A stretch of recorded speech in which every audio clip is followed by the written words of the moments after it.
condiciones, ¿no? Así se podría hacer. Acuérdense que esto tiene un significado físico, un significado gráfico, ¿no? Y también un significado físico, si ahorita que lo dije, que lo pienso, también desde el punto de vista de la excentricidad, porque la excentricidad es precisamente esta inclinación, ¿verdad?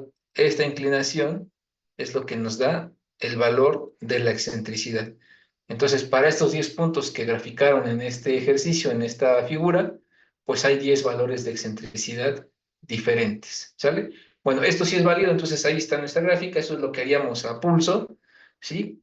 Para encontrar la distribución. A esta gráfica, su título es diagrama de interacción. Interacción es con doble C, ¿sí? Interacción. Y si quieren escribirle como apellido nominal, perfecto, es la gráfica nominal. ¿Me explico? Hasta ahí. Entonces, ¿qué nos hace falta para encontrar los valores con los que vamos a diseñar? O sea, la gráfica de interacción resistente, nos hace falta multiplicar todos estos valores que hemos ocupado para construir la gráfica, habría que multiplicarlos por un factor de reducción de resistencia, que eso es lo que vamos a hablar hoy de manera preliminar y de cómo construir esto con el Excel. ¿Estamos de acuerdo hasta ahí? Eso fue lo que debieron hacer a manopla, bueno, en manuscrito, ¿sí? En hoja milimétrica, como lo digo, o la hoja que hayan elegido. Como datos complementarios a este trabajo, aquí debía venir la sección, etcétera, etcétera. Pero bueno, esto cumple pues parcialmente con lo que solicité y les digo que tenía la intención de mostrar que hay un trazo que no es continuo, no es una función, ¿verdad? No tenemos la ecuación de una función y con ella le vamos sustituyendo valores y vamos tabulando, ¿no? Tuvimos que hacer todo un proceso de, desde proponer la profundidad del eje neutro y para cada profundidad del eje neutro calcular el equilibrio, ¿no? Y una vez que teníamos el resultado de ese equilibrio, eso es lo que graficamos. Bueno. ¿Comentarios, dudas al respecto? Creo que no, ¿verdad? ¿Está claro el ejemplo de lo que debían hacer? Bueno, vamos a descompartir y les voy a mostrar el Excel. Nos decía Abraham, nos decía Rogelio que ellos tienen una hoja de Excel. Sí, muy bien que ya lo resolvieron con una hoja de Excel, pero yo quería que hicieran la gráfica a puño y letra para poder saldar de manera generalizada de una hoja de cálculo. El propósito de esta sesión así de manera rápida, ya están viendo la hoja, ¿verdad? Sí, a ver, no, ¿verdad? ¿Es Excel? Sí. Ya la están viendo, ¿verdad? Bueno, en general cualquier hoja de cálculo tiene una estructura como la que les muestro. Ay, ¿qué hice? ¿Qué hice? ¿Qué hice? No, no, no, no, no, ¿qué hice? Ah, ¿qué hice? ¿Qué hice? No sé qué hice. Bueno, a ver, dice columna rectangular. Ah, ya vi qué hice. Eliminar, eliminar. Eliminar. Es que le di aquí más, era aquí abajo. Columna rectangular es esta. Ahora sí. En general, cualquier hoja de cálculo va a tener la siguiente estructura. Va a tener una parte donde van a colocar datos, ¿sí? Ven, aquí está, para este caso, constantes. Todo esto son datos que vamos a necesitar para el diseño, el F'C, el F'B'C, la deformación del concreto, la deformación en el acero, la defluencia, el módulo de elasticidad, el esfuerzo de fluencia y el beta, ¿no? Son valores que ahí dice que son constantes y pues son fundamentales para el desarrollo de cualquier análisis. Luego aquí viene nuestras varillas, el área de acero. Fíjense que aquí puede haber alguna discrepancia entre sus resultados y los resultados que yo les muestro. Si nosotros apelamos a las áreas, a ver quién nos habla. Si nosotros apelamos a las áreas de acero, ¿alguien tiene duda? O simplemente se Ujú. descuidó y abrió su micrófono. Ah, era Santiago. A ver, Santiago. Ya, silencio. A ver, entonces, si tienen alguna aquí es donde puede haber alguna discrepancia. No puede haber discrepancia aquí arriba, en el módulo de elasticidad y en los esfuerzos de fluencia. Puede haber discrepancia en las áreas de acero. ¿Por qué puede haber esa discrepancia? Porque si ustedes apelan a lo que dicen los fabricantes para las magnitudes, por ejemplo, se pueden encontrar que la varilla del número 5 con cierto fabricante les pone el área como 1,99 centímetros cuadrados. Algún otro les dirá 1,98 como el valor que yo les estoy escribiendo, o algún otro les pondrá 1,985 centímetros cuadrados. Ya hay una diferencia, ¿verdad? En los decimales. Y la manera en como yo lo calculo, fíjense, lo hago con la ecuación de un círculo, aquí está, pi por radio al cuadrado, ¿no? Sobre 4, que también no es demasiado preciso porque en estricto sentido la varilla no es un círculo perfecto. Entonces, ahí va a haber una diferencia en las áreas de cero. Sin embargo, ese error que podríamos incurrir por el área va a ser relativamente insignificante y pues va a estar inherente y mientras lo hagan todos de manera constante, el error va a ser constante y no va a reflejar un cambio en la resistencia así abruptamente a modo de que no represente el problema que queremos resolver. Entonces, bueno, ya una vez aclarado eso, es donde puede haber una diferencia. Luego tenemos lo que pues hemos trabajado, un croquis de la distribución del acero de refuerzo. Esto simplemente es didáctico, es para que nosotros recordemos cómo es este asunto del cálculo del estado de deformaciones y el estado de esfuerzos, que aquí está representado, ¿verdad? Aquí está el estado de deformaciones, de acuerdo a lo que hicimos, y el estado de esfuerzos y fuerzas, de acuerdo a lo que establecimos, ¿no? Ahí están los dos dibujitos. Esto es más como les digo, didáctico, es como para que entendamos lo que hicimos. Y aquí el croquis de la sección, ¿sí? Esta, esta gráfica, les digo, esta hoja, significa que nos sirve muy bien para resolver una sección rectangular que tiene varillas en la posición de la fibra de compresión, varillas en la zona intermedia, precisamente, y varillas en la fibra de tensión, ¿sí? O sea, 3 posiciones de acero de refuerzo es la que nos sirve esta hoja. Si nosotros cambiáramos de distribución del acero de refuerzo, lo que íbamos a anotar o lo que íbamos a esperar es que tendríamos una cuestión diferente, ¿no? De hacer nuestro diagrama de interacción y de calcular las resistencias. Vamos a suponer que tuviésemos varillas aquí y aquí, ¿verdad? Y aquí, para que haya simetría en las columnas, siempre debemos pugnar porque haya simetría en la distribución del acero de refuerzo. Entonces vamos a suponer que tuviéramos este caso, ¿no?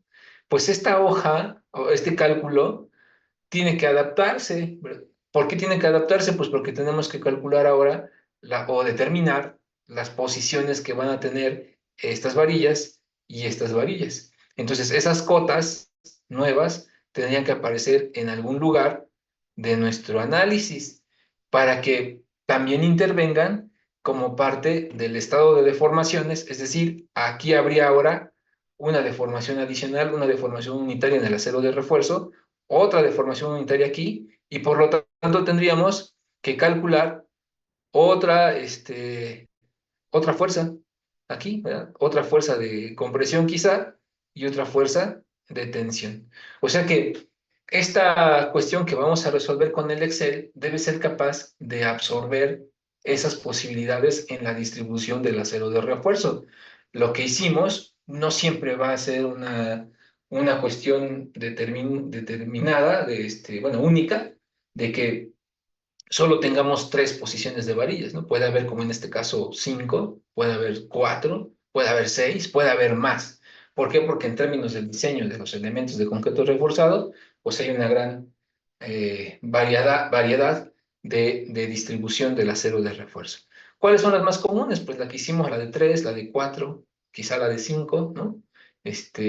Posiciones del acero de refuerzo para cálculo del diagrama, ¿sí? Bueno, entonces, una vez que tenemos esto, ese es el objetivo de esta parte, ¿sí? Y luego viene la cuestión medular, ¿no? De nuestro análisis, que pues es lo que estuvimos resolviendo, ¿verdad? Aquí, por ejemplo, si le cambio la profundidad del eje neutro, miren, aquí le voy a poner el valor que hicimos en clase, 8 centímetros, ¿no? Y pues estos resultados deben coincidir, deberían coincidir con lo que calculamos. Si no coinciden, hay que buscar por qué no coinciden, pero les anticipo que la diferencia que obtenemos con lo que hicimos en clase, pues se debe precisamente a la aproximación que le dimos a las deformaciones unitarias, a los esfuerzos, pero si ustedes revisan con el cálculo que hicimos, tenemos 10 centímetros, 10 centímetros, 10 centímetros, 10 centímetros como posiciones de los brazos de palanca para el cálculo de los momentos. Las fuerzas andan rondando esta magnitud, si no me equivoco, las fuerzas en el acero, ¿sí? Y la fuerza en el concreto, aquí está, 43.350. Ustedes recuerdan que por ahí salió ese resultado.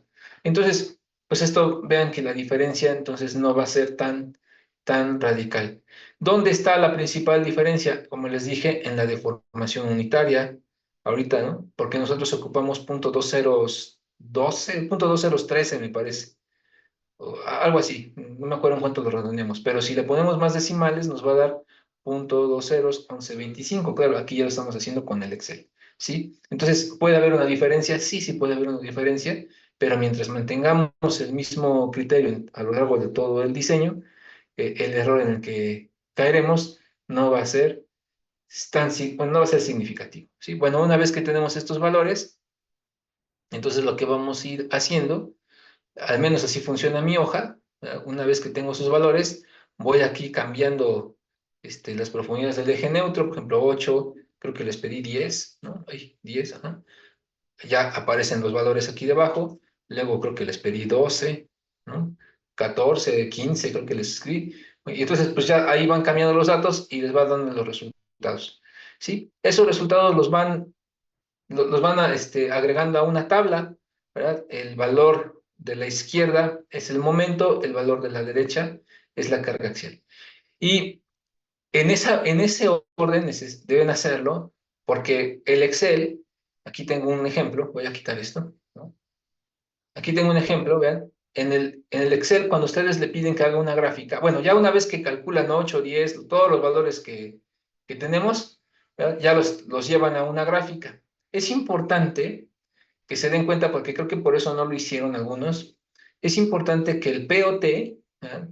Siempre va a aparecer en la parte superior, arriba, el POT, así como lo tengo aquí dibujado, y el POC aparezca en el último lugar, en la parte inferior. ¿Por qué? Porque el Excel así lo trabaja, es nada más una cuestión de que el Excel así lo coloca, así lo va considerando.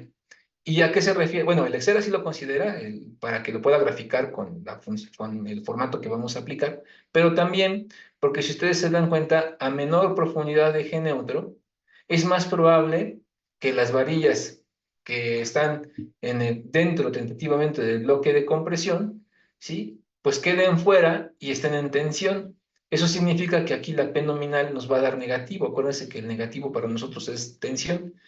Entonces, es más probable, eso significa que es más probable obtener tensiones cuando el eje neutro es pequeño, es muy pequeño, es más probable que la carga axial sea de tensión. A que el eje neutro crezca, es más probable que sea compresión o menos probable que sea tensión. ¿Me explico? Entonces, bajo esa idea, por eso el POT siempre aparece en el renglón superior, es el primer término, y el POC al final, que es el de la compresión máxima, ¿sí? Para que la gráfica se trace correctamente. Si lo hacen al revés, en su hoja de Excel, les va a quedar así como un gancho, como cuando se liga, ahorita van a ver, les queda así como chueco. Bueno, entonces, ¿qué datos necesitamos? A la izquierda, entonces la izquierda de su tabulación, esta es la tabulación. En la columna izquierda siempre vamos a poner el momento nominal porque ese va a graficarse en el eje horizontal. Y a la derecha, el P nominal, la carga axial, porque ese va en el eje vertical.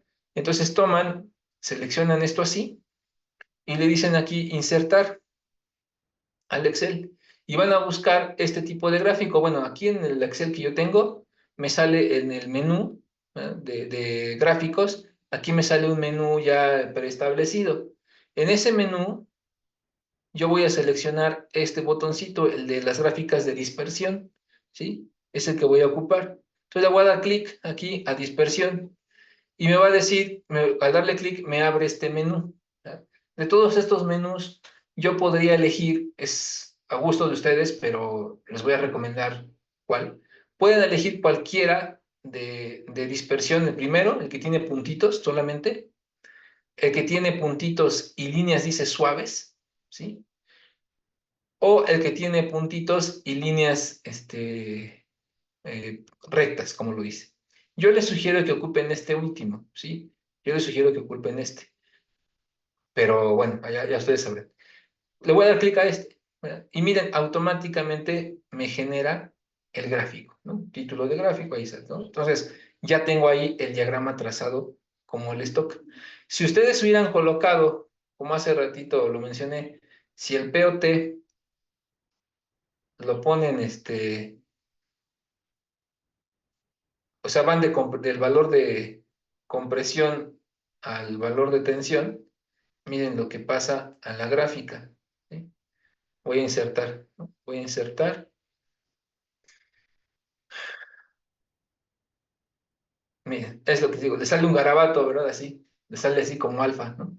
Ese es el error que a veces cometen cuando grafican con Excel, que colocaron la tensión hasta abajo, ¿sí? El POT y el POC arriba, les va a salir así. Esto les digo es nada más para que en el Excel lo hagan bien. El POT siempre va arriba, porque es más probable que con profundidades de eje neutro pequeñas, es más probable que nos queden tensiones, ¿sí? Entonces esto nada más es para que el Excel no nos haga ahí trampa con el resultado, ¿no? Entonces, POC hasta abajo y el POT hasta arriba.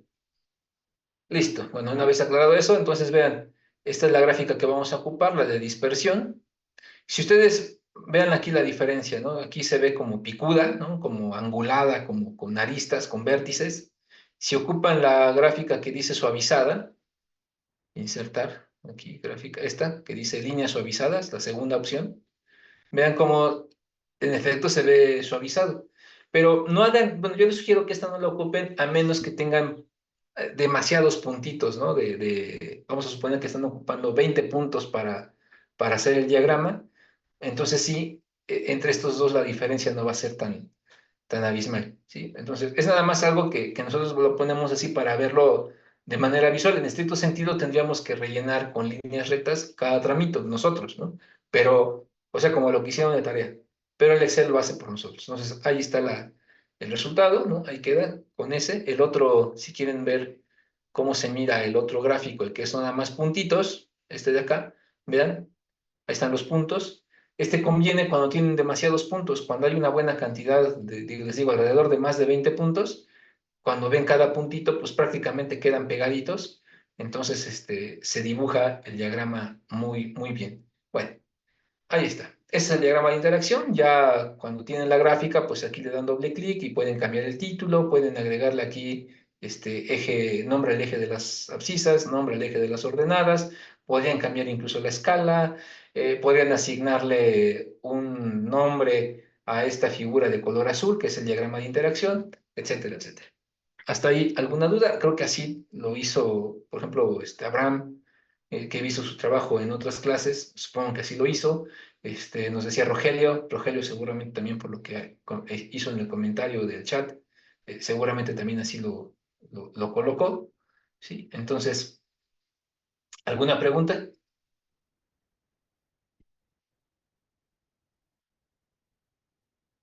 No, Creo que no. profe. Ok, José. Bueno, entonces, si ya hicieron este cálculo en Excel, perfecto, qué padre, muy bien, porque vamos a poder dar paso a la siguiente parte. Entonces, quien no lo ha empezado, hágalo, ¿no? Ahora es cuando puede comenzar a hacer esta hoja de Excel, esta hoja de MatCAD en el programa que quieran, a modo de que les grafique el diagrama de interacción. El objetivo es que les grafique el diagrama de interacción. Primer objetivo. Segundo objetivo, que puedan tener diversas posiciones de varillas, ¿no? Al menos unas 5 o 6 varillas. Este es el objetivo, ¿no? Entonces, tengan en cuenta esa condición. Bueno, aquí yo miren, yo la manera en cómo dibujo el diagrama de interacción es a modo de que me dé 28 puntos. Yo lo calculo indistintamente, lo calculo para 28 puntos, ¿sí? Yo le agrego un incremento, aquí lo pueden ver. Esto yo lo hago, no digo que todos lo hagan así, espero no ver hojas iguales a esta. Aquí tengo un incremento que está en función de la sección y del peralte, entonces siempre lo hago para 28 puntos. Claro que ¿quién es posgrado historia? Miren, no puedo aceptarlos así, con nombres que no sean. Ya les expliqué eso. eh, sí, sí, por ejemplo, ahorita que veo ahí que tienen un nombre raro, pues también les pido que no anden compartiendo nuestros links de la clase pues sí, así indistintamente, porque pues este es un trabajo que es como si estuviéramos en el aula, ¿no? Entonces, cuando alguien que no es parte de nuestra clase, pues toca la puerta y dice, puedo entrar, ¿no? Ahorita, por ejemplo, veo que aquí hay alguien que quiere entrar, pero pues no tiene nombre, tiene otro link, otro nombre, pues digo, ¿cómo es que llegan a esas manos, nuestros links de clase? Entonces, cuiden por favor ese aspecto. Sí, bueno. Entonces, vean, este incremento lo voy dividiendo para que a partir del recubrimiento, de la primera posición más bien de las varillas, se empiece a incrementar, por eso va 5.8, 6.6, 7.4, 8.2, no me da un valor así cerrado o entero, ¿no? Como los que les pedí, 8, 10, 12, 14. Pero eso les digo es indistinto, ¿no? Eso es indistinto como ustedes lo manejen, ¿va? Bueno, dice que nos quedan 8 minutos, sí. Aquí está la gráfica que yo hice para este ejercicio. Entonces les muestro que en color azul, ahí vean que aquí está el diagrama, ¿no? Ahí les hice más grande. Y aquí abajo está el título, dice diagrama de interacción, que por la geometría, bueno, ok, diagrama de interacción. Después les diré lo que sigue. Este es el diagrama de interacción. Y vean que en azul punteado con estos cuadritos, es el diagrama nominal, como bien lo dice aquí la simbología que estoy empleando con el Excel, ¿no? Este es el nominal, ¿sí? Y luego viene el diagrama de interacción resistente, que es este que ven en color verde, ¿sí? Este que está en color verde tiene aplicados los factores de reducción de resistencia. Resulta que la manera en cómo vamos a abordar el cálculo, porque tenemos, bueno, el cálculo del diagrama resistente, vean, ahora el diagrama resistente, como les dije, es el que está en color verde, el que estoy subrayando. Es este que ven aquí como que tiene parece un pico de ave, ¿sí o no? Bueno, así me lo imagino, ¿no? Parece un pico de ave o la cabeza de un delfín también, ¿no? Así cuando lo ven de un delfín. Bueno, yo si lo veo es la manera con que lo asocio, ¿no? Para que vean que eso significa que ya estamos hablando del diagrama de interacción, pero resistente, o sea, con el que vamos a diseñar nuestro elemento de concreto reforzado. También significa, por la configuración, la forma en que se obtiene del diagrama, vean que en la parte superior de la falla balanceada, voy a intentar trazarles aquí así a ojo, la falla balanceada, ahí está la falla balanceada por allí, ¿sí? Vean que implica que este valor de falla balanceada, ¿sí? Que ustedes ven allí, implica por allí que hay hacia acá arriba, ¿sí? Hay un factor de reducción de resistencia diferente del que tenemos en la zona inferior. Y eso es cierto, ¿verdad? Porque dijimos que la falla balanceada a toda esta área, ¿verdad?, se caracteriza porque su modo de falla va a ser de tipo compresión, ¿sí? Una falla en compresión. Y todo lo que está debajo del eje neutro, su modo de falla, ¿verdad? Todo esto que está aquí, digo, de la falla balanceada de esa línea, todo lo que está aquí debajo, va a ser un tipo de falla en tensión. Entonces, el factor de reducción de resistencia tiene que ver con esta condición de cómo falla el elemento estructural. No queremos que falle, pero si fallase, ¿cómo tiende a ser esa falla? ¿En compresión o en tensión?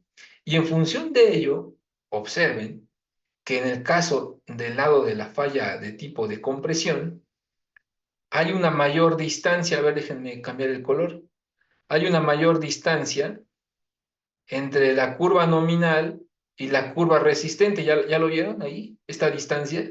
¿Sí? Y en cambio vean en la zona de tensión la distancia que hay entre la curva azul, que es la resistente, y la curva nominal, que es la verde. ¿Qué significa? Que el factor de reducción de resistencia en la zona de compresión es menor, ¿verdad? Y en la zona de tensión es un factor de reducción de resistencia mayor. Independientemente, siempre los factores de reducción de resistencia, siempre, los factores de reducción de resistencia siempre van a ser menores o iguales que la unidad. Bueno, aquí significa que es mucho más pequeño porque la reducción es mayor y en este tramo es más grande porque la reducción es menor. ¿Me explico? Sí, profe, entonces vamos a tener dos factores de resistencia. Es lo que vamos a calcular, Rogelio, porque es lo que, o sea, todavía no les digo cómo calcular. Pero lo vamos a agregar ya a la hoja de Excel para que esto sea como que, pues, automático. ¿Sí me explico? ¿Hasta hay alguna duda? No, No hay- Muy bien, ok, gracias. ¿Ya le entregaron a Montserrat? Ya, ingeniero. Ok, muy bien, gracias. Monse, ¿algún comentario? Sí, me las están entregando, pero las estoy pasando a un Word y ya se las mando ahorita. Deme chance. Yo pensaba para que no haga toda esa tarea adicional, Monse, que simplemente que las reciba y les dé enviar a un comprimido, a un RAR o a un zip, y todos, Es para que que no. son Ándele. muchas, entonces nada más les pedí fotos y las estoy pasando a un Word y ya luego PDF y se lo mando. Bueno, Montserrat, le No me tardo. agradezco esa atención de hacerlo en Word. No, no era necesario que lo pasara a Word, pero gracias, muchas gracias. Gracias. Bueno, ¿alguna duda más, jóvenes, de esto? Creo que no, ¿verdad? Bueno, entonces vamos a abrir las NTC. Bueno, voy a quitar esto. Ay, ¿dónde estaba? Es Excel, rápido. Aquí. Excel, quitamos esto. Vamos a borrar sus garabatos, ¿sí? Y vamos a hablar del factor de reducción de resistencia. Yo aquí ya lo tengo en mi hoja de cálculo, pero esta es la mía, ¿no? Vamos a hablar en general del factor de reducción de resistencia. Resulta que el factor de reducción de resistencia para los elementos de concreto reforzado que trabajan en compresión, en flexión y carga axial, ¿sí? Tienen un valor, tienen una manera de abordar la solución. Ay, ¿dónde estaba? Me acuerdo que y no lo encuentro. Ya lo tenía yo recortado. A ver, ¿dónde está?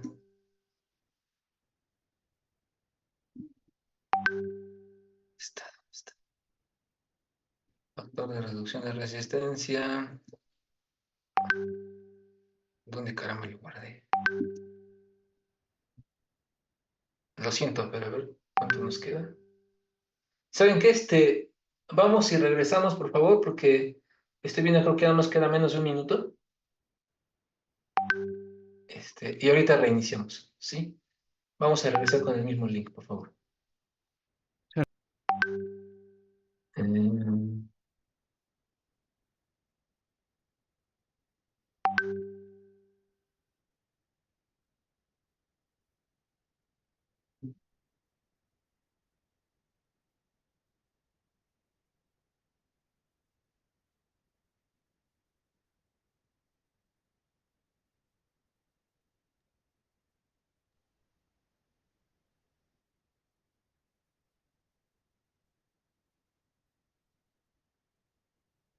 a ver, ¿cuántos llevamos ahora? Nos faltan 4. Hace ratito éramos 48. Nos faltan 3 más bien.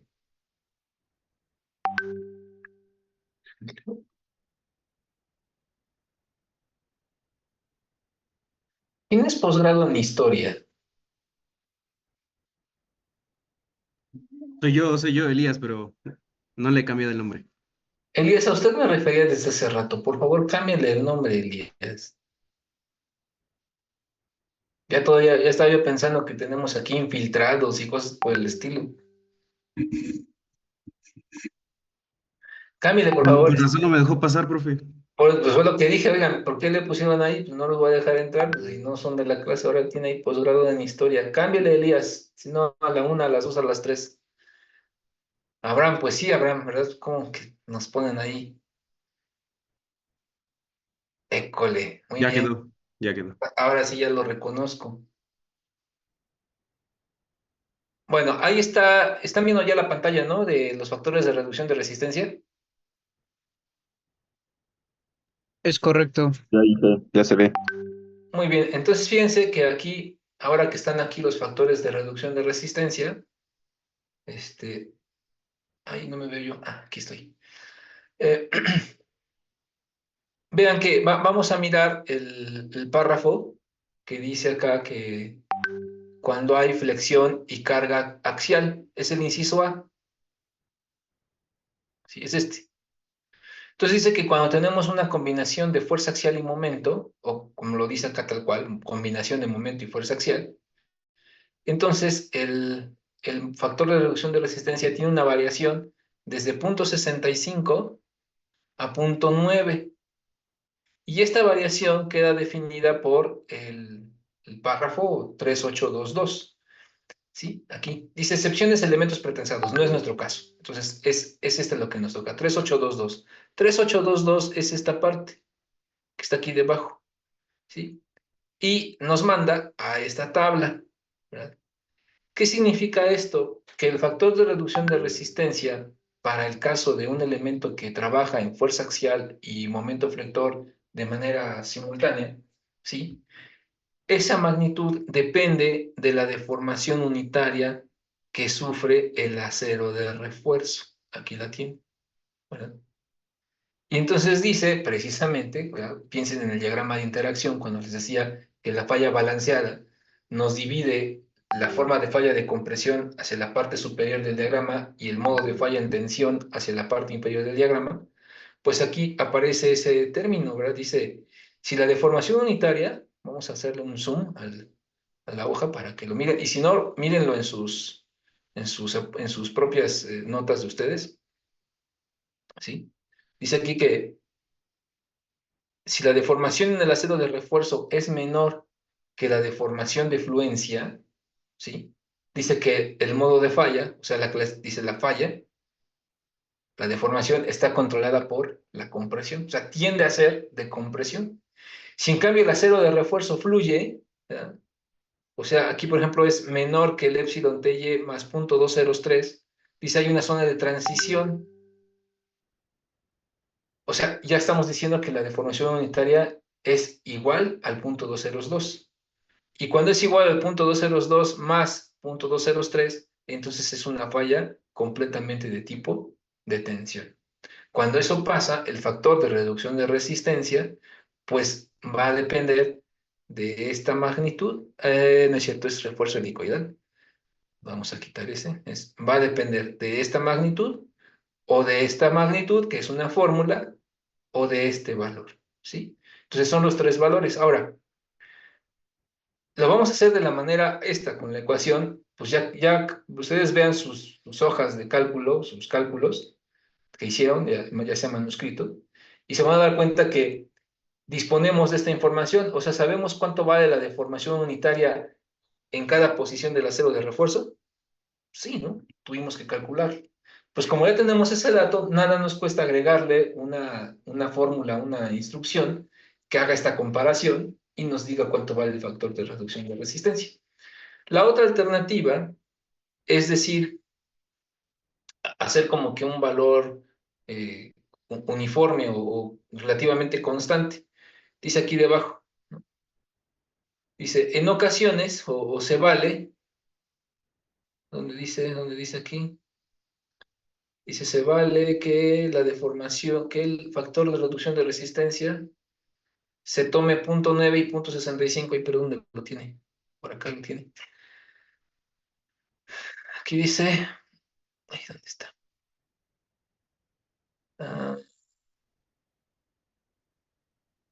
Ay, no lo encuentro. Punto 202.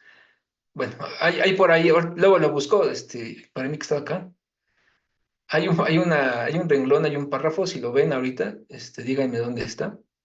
Pero dice que es posible que podamos ocupar la zona de transición, volverla como si fuese esta zona, la que está arriba, esta de acá. O sea, esta desaparece y la tomamos como punto 65, toda, ¿no? Incluso a la zona de transición. Eso es lo que dice ese parrafito. O sea, ¿qué vamos a resolver con este factor de reducción de resistencia? Lo que vamos a encontrar es una gráfica como esta, la que les voy a subrayar. Esta es la gráfica, ¿sí? Y entonces esta gráfica tiene que ver con el tipo de acero de refuerzo que colocamos. Si colocamos un refuerzo que no es helicoidal, acuérdense que el refuerzo transversal helicoidal, ¿sí?, nos confina de una mejor forma al núcleo de concreto. Si pusiéramos estribos sunchados helicoidales, fíjense, esta gráfica en línea punteada o rayadita discontinua indica que la resistencia es mayor porque el factor de resistencia es más grande. Pero como habitualmente colocamos estribos cerrados, independientes, anillos, ¿verdad? La resistencia se ve reducida por ese efecto. Entonces vean que por eso tenemos que empezar con punto 65 y luego asciende hasta el punto 9. Esta es la gráfica que vamos a hacer el día de mañana para que abordemos el problema del factor de reducción de resistencia en elementos de concreto reforzado. Les pido que estudien esta parte, que interpreten un poco esta gráfica con estos valores y mañana simplemente vamos a asignar datos y con el Excel vamos a obtener esta gráfica para nosotros, o sea, ya va a ser nuestra gráfica. ¿Me explico, jóvenes, hasta acá? Sí, Inge. Sí, profe. Ok, pues entonces, regálenme, espérenme, todavía no se me vayan. Déjenme hacer evidencia de nuestra clase del día de hoy. Y si no hay dudas, pues de todos modos, aunque hubiera, ¿verdad?, nos vemos el día de mañana también. Que estén muy bien, jóvenes. Gracias por su atención. Nos vemos mañana. Gracias, Montserrat. Gracias a todos por hacer la tarea. Hasta Hasta mañana, luego, Inge. profe. Mañana. Hasta mañana.